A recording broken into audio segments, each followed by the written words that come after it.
Hey guys, it's Judy from Nutrition with Judy.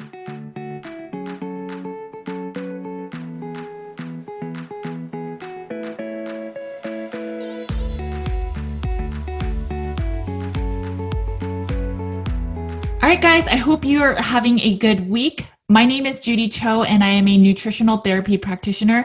I work with clients to get to root cause healing, and oftentimes that is with a gut healing protocol using a meat-based elimination diet.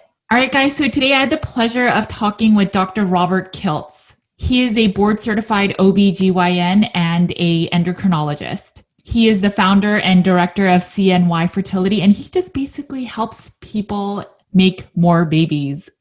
Dr. Kiltz has several books, and he has a baby or B.E.B.B.I diet protocol that helps families just get pregnant and conceive and kind of get over PCOS and endometriosis and other imbalances that cause us to not be able to conceive. We talk about so many things, but he just breaks down the science into very simplistic terms, and just that maybe trying to conceive is just really, really simplistic. So let's get right into the interview. Hello, Dr. Robert Kiltz. Thank you so much for joining me today. I am excited to share kind of your protocol, your way of eating for people to get pregnant. And so if you can just share a little bit about yourself and who you are. Hi, Judy. Thank you so much for inviting me. It's such a pleasure. I've read your book. I love it. And carnivore to me is the key to health and wellness. And fertility is such an important thing for all of us. And I'm a fertility physician. I'm the owner director of CNY Fertility Centers and CNY Healing Arts. And probably about 10 years ago, I started getting into the space of diet and fertility. And I'm Italian, Mediterranean diet. I suffered for years from bowel bleeding, migraines, arthritis, psoriasis, until about 10 years ago, I learned about this idea of keto and then carnivore and then fasting. And I did it myself, and all the diseases went away. Plus, I had many of my patients at the time doing paleo, and I started learning about keto, and they were sharing that with me, and they were getting pregnant. And I'm like, okay, there's something to this that I need to jump into that space. And so I'm a fertility physician that talks a lot, if not too much, about diet and lifestyle and fertility, but I'm still a traditional fertility specialist doing IVF and egg retrievals and transfers and surgeries. That's me. In your years of being in this space, my guess is that you're seeing more fertility issues over the years. What are some of the issues? Is it typically in the male and the female? Is it kind of everything? Well, it seems like it's more than ever before, and I was commenting to some of my staff today about the fact that we're seeing so much metabolic syndrome, PCOS, fibroids, endometriosis. It's both the sperm source and the egg source, and you always have to look at all of that. Quite commonly, we think it's mostly the female, but equally it's the male. But we have to recognize that there's something going on that is unexplained in our current conversations and labeling, because unexplained infertility is so common. Everything looks normal, but something's wrong. So we are seeing a lot more today than ever before. I personally think our lifestyle, which includes our diets, our activities, and our mental and physical stresses. In your practice, what are some of the biggest levers? I know you just mentioned diet and you mentioned lifestyle, but what are like specific kind of measures that you see help people to maybe conceive? Well, let's see. So many people that seem unhealthy conceive, so it's really hard for those people that seem healthy but are not conceiving to understand that something's wrong. Right. But we do see a tremendous amount of metabolic disorder, or PCOS, or anovulation, where they're not ovulating regularly. And quite commonly, we can help them by giving them the dietary changes and lifestyle. We do a lot of some metformin, inositol, or ovasitol to reduce glucose levels, and then some medications to help with ovulation like letrozole, Clomid, or gonadotropins, which may help them get pregnant naturally, or they look towards either IUI or potentially IVF, which seems to be growing tremendously. So in terms of PCOS, even endometriosis, why does that happen? I mean, what kind of is the root cause of some of those issues? Well, I think there's a genetic predisposition for these diseases all across the board. But my biggest theory here is that our dietary lifestyle is the single leading cause. It's our 3 to 6 meals a day, mostly a high plant-based diet, low-fat diet, which is a tremendous amount of sugar, which comes from fruits and vegetables, seeds and nuts, and fiber, which ultimately causes something called glycation. Glycation is the damage to the glycocalyx in every cell of our body, which also can damage the hypothalamus, the pituitary, the adrenals, the ovaries, the testicles, which causes damage to the eggs, the sperm, the embryo, and the sites of implantation in the uterus. Now, it sounds complicated, but I like to create a simple story.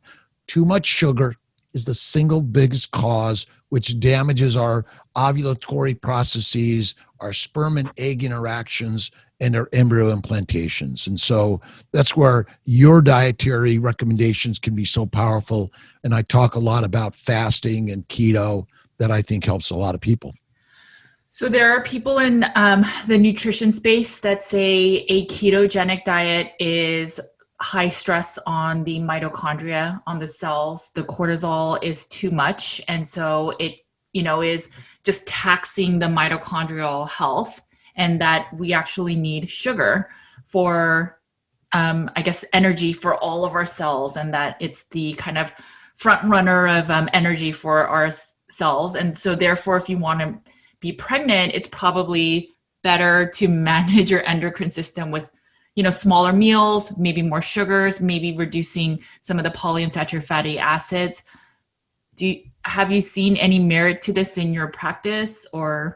Well, you just look around the world. The problem is everyone's eating a high plant-based, low-fat diet. Sugar is not the source of energy for the mitochondria. Acetyl-CoA is. Right. And acetyl-CoA comes from fatty acids. And there's no reason that your body should use sugar traditionally because fat is everywhere. Cancer is caused by glucose and glycation, and an abnormal cell like a cancer cell uses glucose in the cytoplasm for energy. That's not what normal cells do. Normal cells use acetyl-CoA from fatty acids. And I believe, including the brain and the muscle, there was no reason that your body would use sugar one moment and in ketosis use fat. We're taught that. But my belief is what we think is right is wrong. Anorexics die quickly. Those people who are overweight don't. They get chronic diseases and they die slowly. Fat must be eaten or made. My belief is fat is made in the liver via insulin's effects on glucose and amino acids. Type 1 diabetics are skinny. They don't make fat. They die because they have no insulin.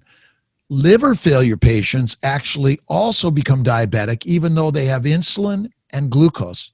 My bet is the liver is the sole source of making fat, and our problem is we've got it wrong. So the leading scientific experts have been stating something that we're not getting better. We're eating more plants, more meals, and low fat, and yet the incidence of every disease is going up.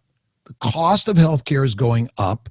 The amount of metabolic disorder is going up. And in my experience, infertility is out of control. And that means not getting pregnant and miscarrying, genetic and chromosomal disorders, preterm labor, and then you can add on all the other diseases that affect women in pregnancy, which I think are getting serious. Yeah, and I tend to I just look at trends, and I see that, if you look at the paleo diet or even the autoimmune paleo, they remove a lot of plants, but they still consume fruits and in kind of the healthier forms. But a lot of people that follow that diet, they get better a little bit when they remove a lot of the processed junk foods. but they're still not fully there, right? And I think that's where people start maybe dabbling into keto and then carnivore. And so when I hear that we need sugar or fruits, or, you know, that we shouldn't be in ketosis all our lives, that it's damaging to our cells, I just look at the paleo, you know, the people that follow a paleo diet, and it's just, I don't see that. And I just see a lot of people that are, and maybe it's because they're doing too much exercise with CrossFit, but in general, I don't see them healing to get pregnant. And so that's, or like their thyroid is not healing. And so that's where my gap is, just from a very simplistic understanding, right? Just seeing that. And the logic just isn't there. Yes, we're eating less meat, we're eating less saturated fats. Why aren't we getting better, right? So there's all these things, and it's just maybe the information isn't correct. I know that you, obviously with fertility, you have this diet called, I don't know if you call it by the B.E.B.B.I name or if it's B.E.B.B.I, but if you could talk a little bit about your recommendations for like ideal diets for pregnancies, and even what that diet is all about. Babies. A baby doctor. And so bacon, eggs, butter, beef, ice cream, and salt is the diet I recommend. Now, you can technically be a vegan or vegetarian or Mediterranean or whatever you want to be. If you cook the carbs well to kill the bacteria, yeast, and viruses, you simplify the sugar, because complex carbs are deadly. Simple sugars are actually better. And eating only one meal a day is like the very, very best thing you can do, in my opinion. But I did this. So I too was Mediterranean, paleo, but it wasn't until I eliminated the vegetables, fruit, and fiber did my bowel bleeding, arthritis, psoriasis, and kidney stones go away. And so that was the game changer. So I personally eat steak every day. My ice cream is cream, Okay. egg, a little bit of vanilla, and a little bit of sugar. I never recommend fake sugars. If you're going to eat it, use white sugarcane sugar. A little bit of reward goes a long way for us human beings all the time. When you eat a simple sugar, it goes to the liver quickly and it's converted to fat quickly. Complex carbs are in the digestive tract all day and all night, always secreting glucose into the bloodstream. Your bloodstream has a slightly elevated glucose. Low dose of a poison takes a long time to kill you.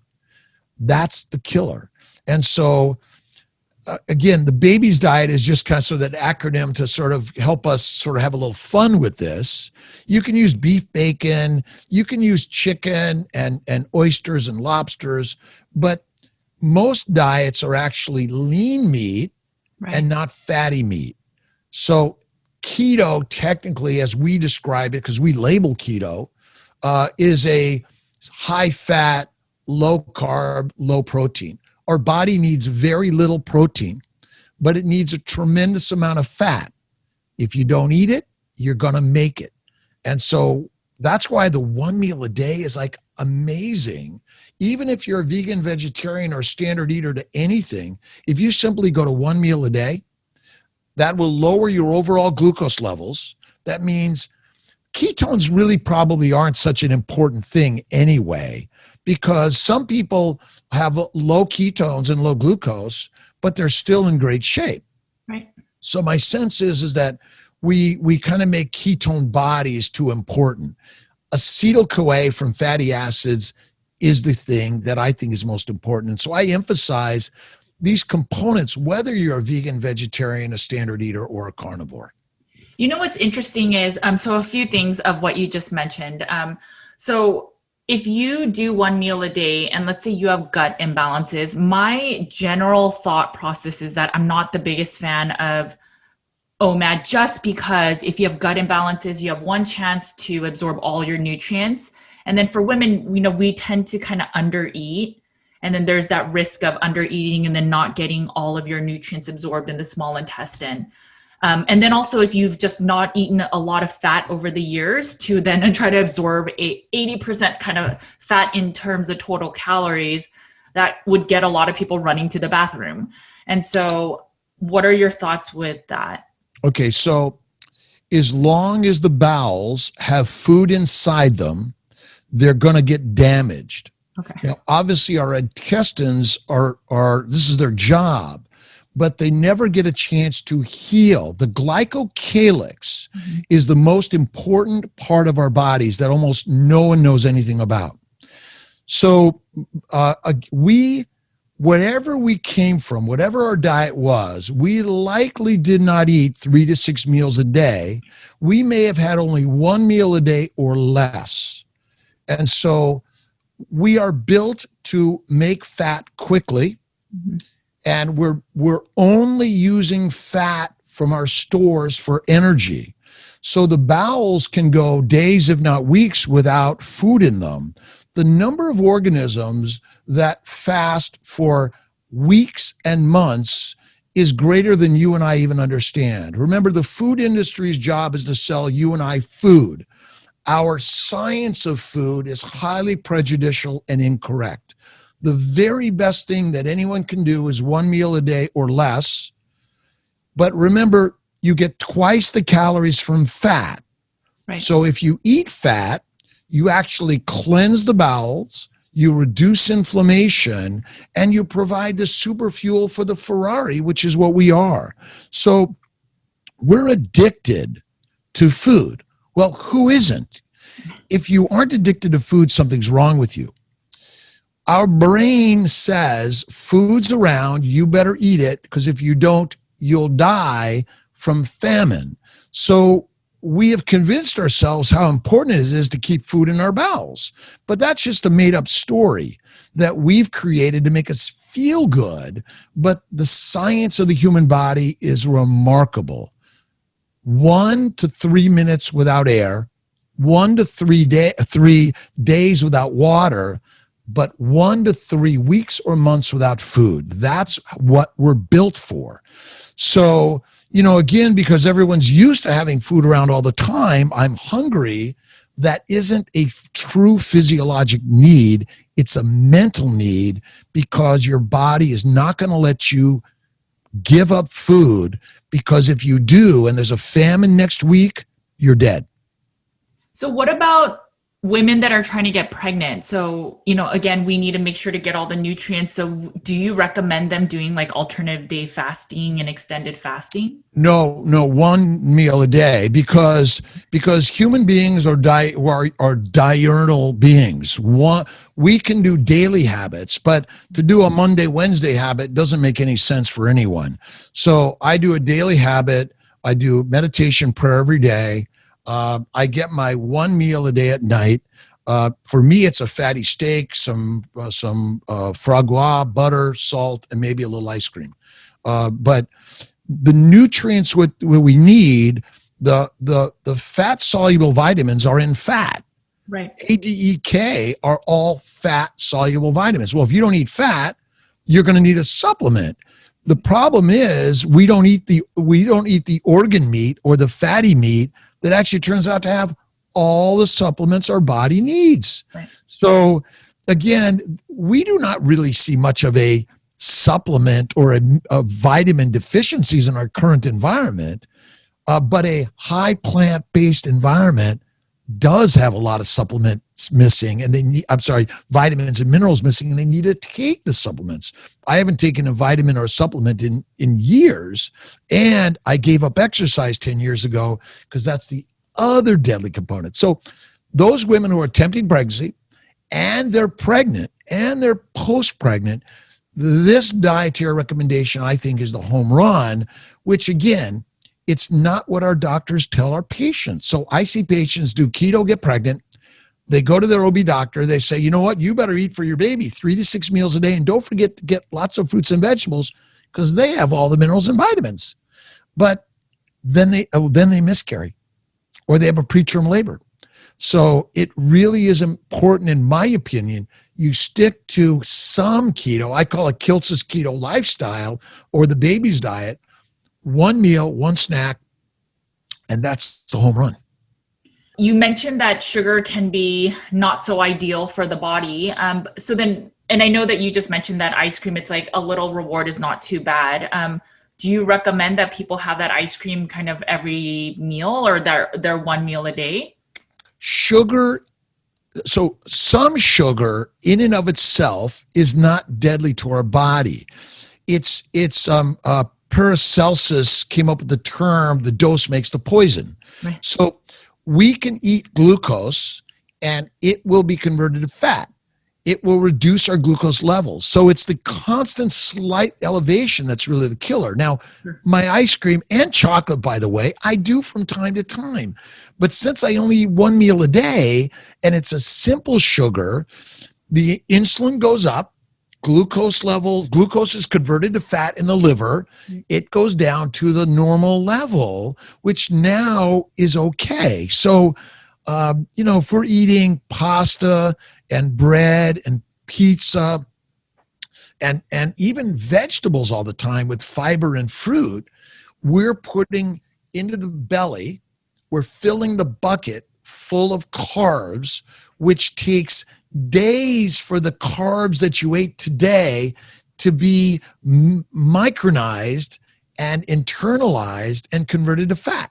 Well, in the meantime, you put in more carbs from the day you're born to the day you die. Your GI tract is never empty of a carbohydrate. That's the killer. What about? I hope I'm not scaring you too much. No. I'm in agreement. That's why I'm not really arguing. I just want to make sure that, there's just a lot of belief where we need carbs for hormonal health. We need carbs to, like, a lot of people that start a ketogenic diet or a carnivore diet, they say their sleep is now disrupted. Maybe it's the cortisol kind of spike or the need of it in the middle of the night. And so then people say, well, then have some carbs at night. And then they have the carbs and then they actually sleep through the night. And they're like, see, I need carbs. But I think it's a temporary Band-Aid. And so I wanted you to speak to that. If you can't sleep, get up and do something, in my opinion. Read a book or draw or paint. But I think that we're missing the cause and effect in all this. And so it must be my diet. Well, I get up at 2:30, 3 o'clock in the morning from time to time. I get up at 3:30, 4 o'clock every day. If I get up, I get up. My bet is that, see, I eat my meal at night. You want to eat your meal at night, then you rest and digest. Once your bowels are cleared, your bowels can heal and get ready for the next meal. But I think there's many other reasons that people can't sleep. They're watching the news, they're reading the wrong things, they're worried. You're missing many other things that are part of Kiltz's lifestyle, The Fertile Feast, some other books that I've written that I think share a similar story that you put out there, how important it is to eat properly and to kind of manage the stresses of life. But the things that we're sharing, remember, belief and science and spirituality are our human invention of what's right and wrong. Rosalind and Ben Zander wrote a book, The Art of Possibilities, really great book on the inventive nature of our belief systems. And so, we talk science. I mean, my grandmother lived to 104. She smoked Pall Malls, drank Manhattans. She was Italian. Well, her lifestyle must have been right. But maybe we're trying to help people that are suffering. And if you're suffering from something, these ideas are really amazing and so healing. Right. And it's really so simple. Yeah. I mean, and I agree with you. I think that I get that a lot too. Well, so-and-so's family member lived to 100, ate all these carbs. And so maybe carbs aren't the issue, right? Like there's always these, and I always say, yes, genetics come into play. You may have won the lottery, but that's not my audience that I work with. They're not the ones that got that lottery, right? They're the ones that maybe struggle with metabolic disease in their 40s. And now they have to kind of watch more of what they eat. And otherwise they wouldn't even be in the nutrition space or care to even watch anything about nutrition, right? We're here for a reason. My sister died of diabetes at 52. My best friend died of cancer at 52. And I can tell you, I wanted to figure out why. I figured it out. Interesting enough, people who smoke cigarettes, the majority of them don't get lung cancer. So we're not talking about the majority of people here, but in our space as a doctor, so many people are suffering. Boy, isn't it possible that food might be the single leading cause of our problems? And even if you simply changed when you ate or how much you ate, that might be the simple thing to do. If what you're doing isn't working, look around and do something different. Great words. There are some people that say that supplementing zinc, maybe for males while trying to conceive, is beneficial. Do you do any of those kind of supplemental protocols for people trying to conceive? We recommend supplements for men and women. We have a line called Molecular Fertility, which contains the zinc and magnesium and all the vitamins and minerals that we think are important for health and wellness. It contains some things that also reduce inflammation, antioxidants. We recommend something called low-dose naltrexone, another very interesting medication that also has been found to reduce inflammation. We talk a lot about yoga, meditation, and de-stressing and doing these type of things that help both on the male side and the female side, both the egg, sperm, and the embryo and implantation. But we think these things are important to add to the mix because I don't know what you're eating, and it may be the little thing that just kind of helps to take it over to the next level. Okay, I was going to ask that. I was just going to play devil's advocate. You just mentioned that you don't take any supplements, but then some of these people that are trying to conceive are maybe taking it. So it sounds like it's just that I'm not with you. I don't know what you're eating, and so this is just kind of that extra, just in case, possibly. And we're all looking for something. And it's interesting as a physician, most people that come to a Western physician are looking for a pill, a surgical procedure, or something that's going to help them. And so, there's a lot of placebo to everything we do in medicine. Placebo is very powerful, by the way. It's helpful. It's our minds, which is actually energy, which is actually the way all things turn on and off and change in our bodies, because we give it to the drug, but it may not be the drug. But certainly I have a lot of respect to modern medicine, the medications, the procedures, and all the things that we provide. But I like to intertwine all of it, the Western, the Eastern side, the supplements, and many other things together.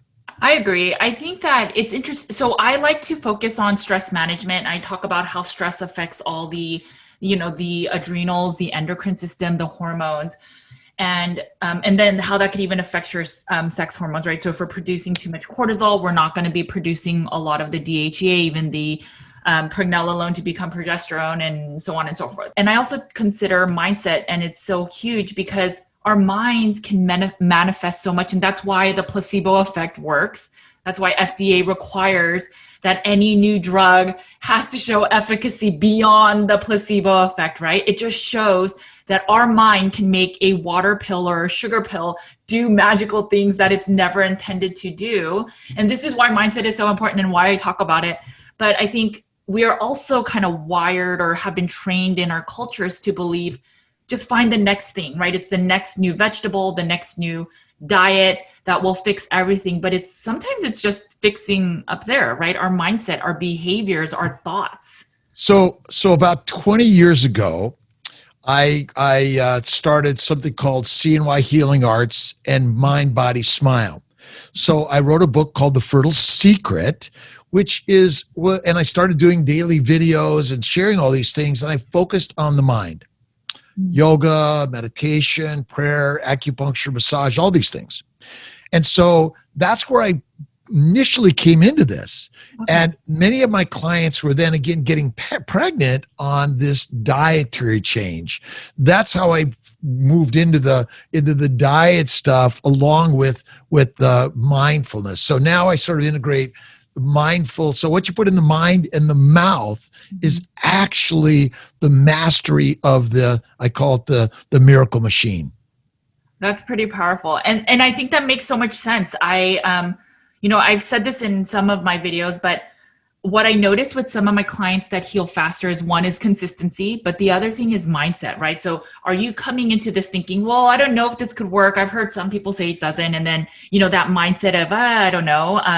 I definitely see a difference versus someone that's like, I'm all in. I'm so tired of being sick. I'm willing to try everything. Weight isn't the ultimate goal. I just want to be better. And those people, that diligence, that mindset gets them so much further along than trying something and it's like, okay, it's not this, I got to try something else. And so I'm right there with you. That is so true. And number one, I tell everyone your weight is a beautiful thing no matter what it is. And being overweight causes no disease. Lipids and fat doesn't cause disease. Sugar does. Glycation does. Plus, the plant phytochemicals and the plant antigens that are actually a leading cause of so much disease that people don't even know about. And then the fourth leading cause of disease is fermentation of fiber in the GI tract. Fermentation in the GI tract causes heat, gas, alcohol, and aldehydes. In my opinion, it completely is the cause. It is the cause of, I think, colon cancer. Fiber should not be used in our bodies of any significant amount. And I agree with you on a lot of that. I mean, that's why SIBO, anything related to small intestinal bacterial overgrowth, that is not from any meat. It's from plants that ferment and then they produce gases so if you start feeling bloat, pain, sharp pain, the gas, the methane, hydrogen, all of that is from plant foods fermenting in your body. So I completely agree with that. And I also believe that the microbiome is misunderstood. The glyco-biome is actually the most important thing. And if you understand the lipid proteinaceous glycans that are attached to every epithelial layer of our body and every cell of our bodies, that is the thing that gets damaged, which then allows the microbiome to find its foothold that then does more disease than ever. It's I call it the Teflon coating of our body. And when you read about the glycobiome, you'll be fascinated that it's actually the mucus layer that protects our cells and prevents stickiness. It contains a large amount of negatively charged sulfate molecules that prevents the negatively charged particles from attaching. So when the glycocalyx is damaged in the GI tract, in every vessel of our body, in the lymphatics, in the peritoneal cavities, every tubular structure, and it surrounds every cell, that allows the connections and the electromolecular connections to happen. And my belief is glucose is necessary for post-translational glycation, glycosylation. Glycation is abnormal damage, glycosylation. A neurotransmitter must be glycosylated in order to function normally, just like every hormone. So when the glucose levels are too high, right, it causes glycation, which the abnormal folding of these proteins, which they don't function now. And so by reducing glucose levels, by reducing the fiber, remember fiber is like sandpaper, and it allows the bacteria and yeast to thrive. When that gets damaged, the opening of the epithelial protection is taken away. And so this is where the microbes get in. COVID virus has a glycocalyx that tells you who it is. So our HLA antigens that tell us who we are made up of glycans attached to proteins attached mostly to a lipid bilayer of our cells. So it's a fascinating adventure that most people, most doctors, most scientists have never heard of, but that is what gets damaged by all these things we've been talking about that needs to be given time to repair. And if you didn't know it, soap is made out of fat. Mhm. If you don't eat fat, your GI tract gets no cleansing molecules. The fat is absorbed into the lymphatics, not into the bloodstream that goes to the liver. The Right. reason for that is because you've eaten the thing your body requires. It does not need to be modified in the liver. It goes to every nook and cranny of your body to provide the energy that your body requires in the form of fatty acids, quickly broken down into acetyl-CoA. Right. Why would your body ever convert glucose to pyruvate in the cytoplasm, then have to make acetyl-CoA, and then take it into the mitochondria inner membrane and make ATP? It doesn't make any sense. Right. People But are allergic to plants and seeds and nuts. That's where the toxins are, because animals don't make toxins. Animals die of toxins from eating grass and grains and fruits and vegetables all day long. If you look at the internet, the United States Department of Agriculture's journal on plant poisoning, because they care about the animals dying of plant poisoning, but not the humans. And so it's fascinating. Uh, let's see. Bile comes from the breakdown of red blood cells in the liver, the yes. hemoglobin. Mhm. So your body, see, I'm not even sure bile is used for detoxifying, and I don't even know how much it's required for fat mobilization or absorption. The chylomicrons, fat makes a chylomicron quite readily within the bowels, and the bile may help it do that, and then get into the lymphatics and then be distributed. I have heard of no toxins that are in fat personally, and I think it's fabricated information from people who want to drive a story that's anti-eating animals, which we respect everyone's choice of what they want to eat. But if you really want to understand the science of the human body, zero carbohydrates or plants are required in the human diet ever. No sugar is required in the human diet ever.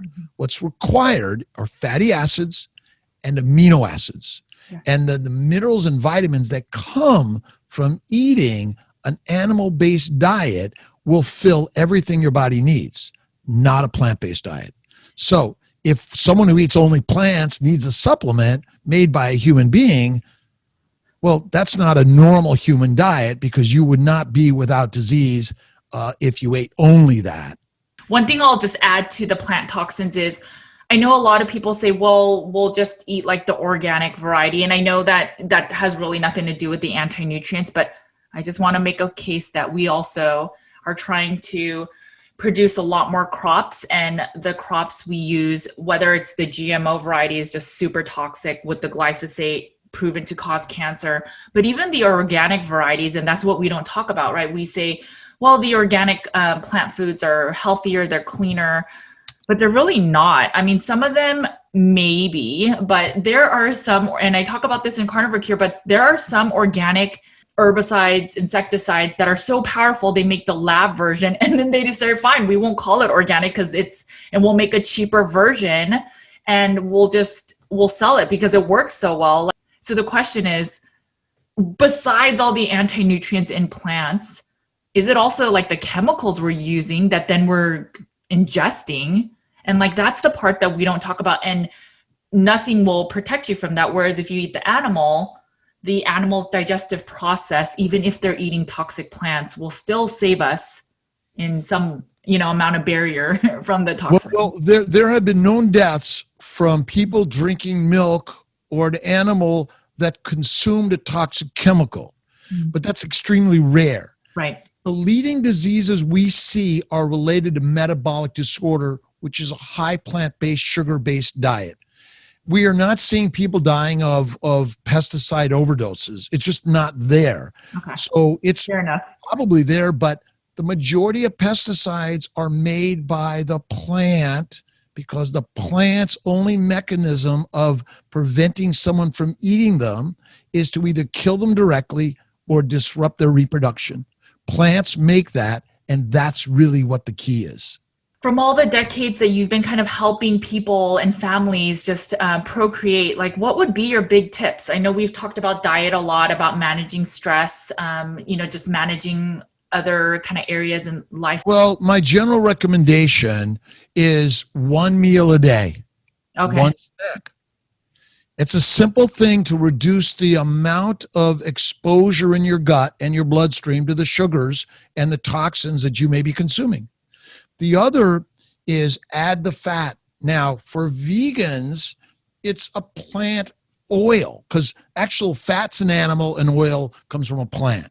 But there's hemp seed oil, there's coconut oil, and there's olive oil. Um, Oils in general are all industrial. So, but for the vegans, that's where you have to go.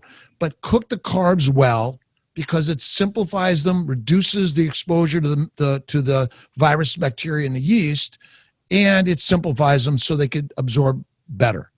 That's kind of the single things that I recommend. And for me, it's if you're an animal-based eater, eat the fatty parts and add the organ meats. That is really important in my opinion.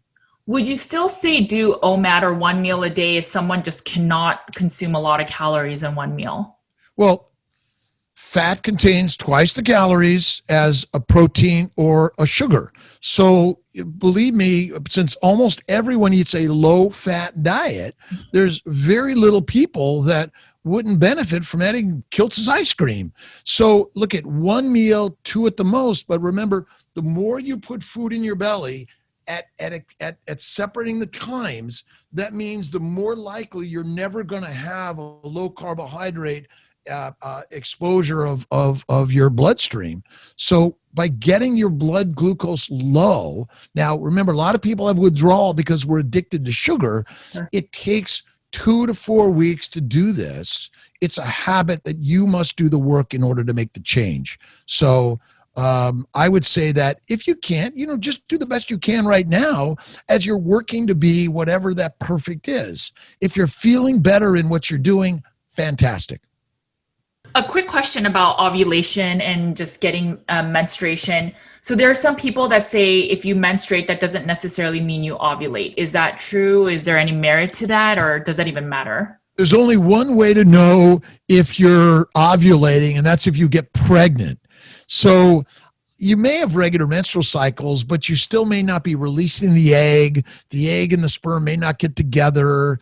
There's so many parts of this that are in the black box that we don't really understand. So if you're having regular cycles, but just not getting pregnant, that's where we come in, or some fertility specialists can come in and help you identify these sort of things. But this is where we use ovulation induction and trigger shots and ultrasounds and blood testing to help in this process.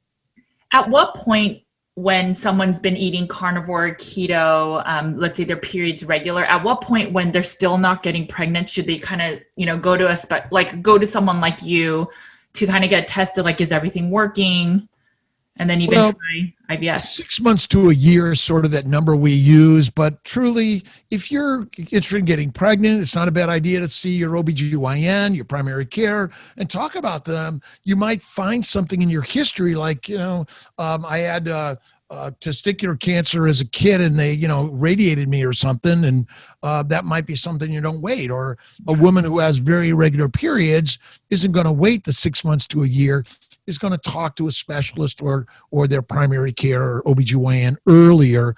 And there's so much online today. You don't even have to go to medical school to learn more than we knew. One last thing is, if you were to pick between lifestyle, diet, what would you say is kind of like the bigger thing that people should try to focus on when they're trying to get pregnant? Well, lifestyle encompasses both what you put in the mind and the mouth, in my opinion. And so you're in charge of the most valuable, expensive, and irreplaceable entity of the universe. Why wouldn't you take care of it like it is the very best? Be very discerning of what you listen to and what you watch and what you think, and very discerning about what you put in your mouth. That's critical, in my opinion. So find something that works and fits for you. But if what you're doing isn't working, look around and change it up because you're in charge. Sounds good. Where can people find you, your books, your clinic? Let's see, drrobertkiltz.com, cnyfertility.com, cnyhealingarts.com. And if you look on Amazon or just Google Dr. Rob Kiltz, my books, the Keto Cure is done. It's Keto Lifestyle now. The Fertile Feast and Living Your Best Life are just a few of the titles that we have out there. Thank you so much for joining me today. This was more than insightful. Thank you. Judy, I've really enjoyed it. Thank you. And your book is awesome. The Carnivore Cure, I recommend it to everyone. And we look forward to sharing more ideas in the future. Yes, thank you. I'll talk to you soon. Take care. All right. Thank you, Judy. I hope that this interview helped you. I hope that this discussion really shows you that if you are having infertility issues with getting pregnant, that it's really no different than any other metabolic disease. Maybe there's an imbalance because of our diet and even just managing our stressors. If you are trying to get pregnant, I highly recommend his dietary recommendations as it's just a meat-based diet. It's reducing sugars and just getting back to healing in the way that we are naturally supposed to eat. All right, guys, you know the drill. Make sure to eat a lot of meat. Take care of your bodies because it is the only place you have to live. I will talk to you guys next week. Take care. Bye.